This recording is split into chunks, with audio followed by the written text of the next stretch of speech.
I wonder if you are aware that there is no neoliberalism in Austria. Not at all.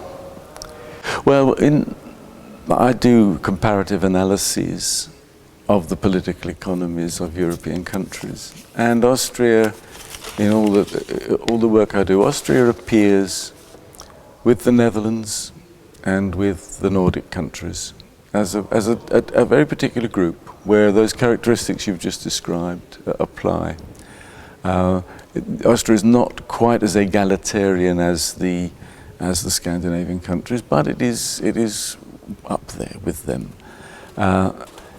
And it has the role of coordinated collective bargaining in the economy is probably the highest of any country in the world. So yes, those countries, that group of countries, it has a rather special place. They are the ones where neoliberalism has penetrated least. They are also extremely successful economies, actually, and very innovative economies.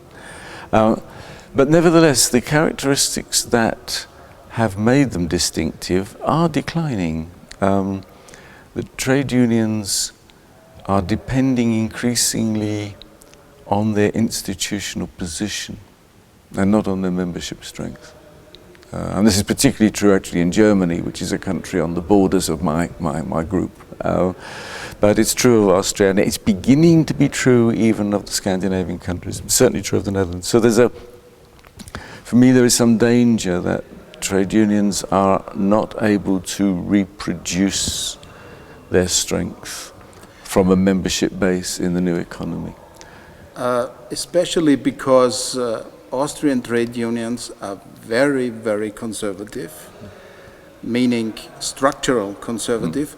For instance, the teachers' union is the biggest bloc in reform.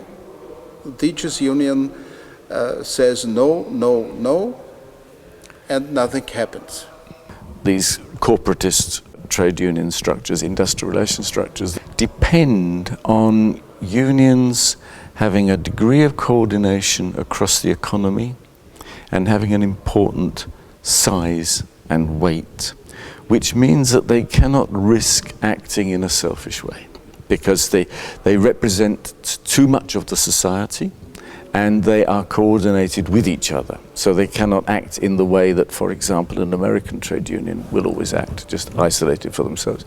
But as membership levels decline and as coordination becomes more and more difficult to achieve, then there is quite a risk that actually the system begins to change its nature. And it's not directly a threat from neoliberalism, but it is something that then makes a vulnerability to neoliberal attack. Its main causes are changes in the structure of the economy, which is difficult to do.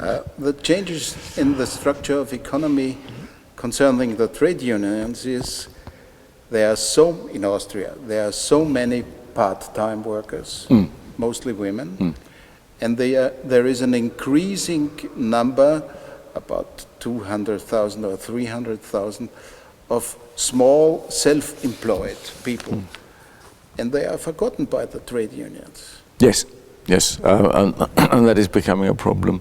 The unions have been successful in moving out of their old industrial manufacturing base, mainly through the public sector. And as a result of that, in nearly every country, except Austria and Germany, in fact, women now form the majority of trade union members. And one sees this coming through in the policies and approaches of trade unions. Even in Britain, where our unions are very weak, we've seen this process. Austria and Germany, because of the strength of manufacturing, still have rather male-dominated unions, but this will probably change in time.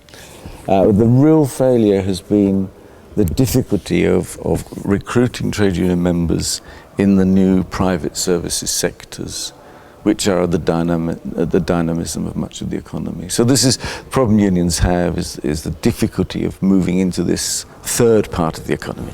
Manufacturing industry, no problem, but declining. Public service employment, no problem, except there is a danger if unions become just representatives of public service workers, they become the representatives of political favourites. One sees this in some countries already. And so they need to make progress in the private services sector, which is not easy.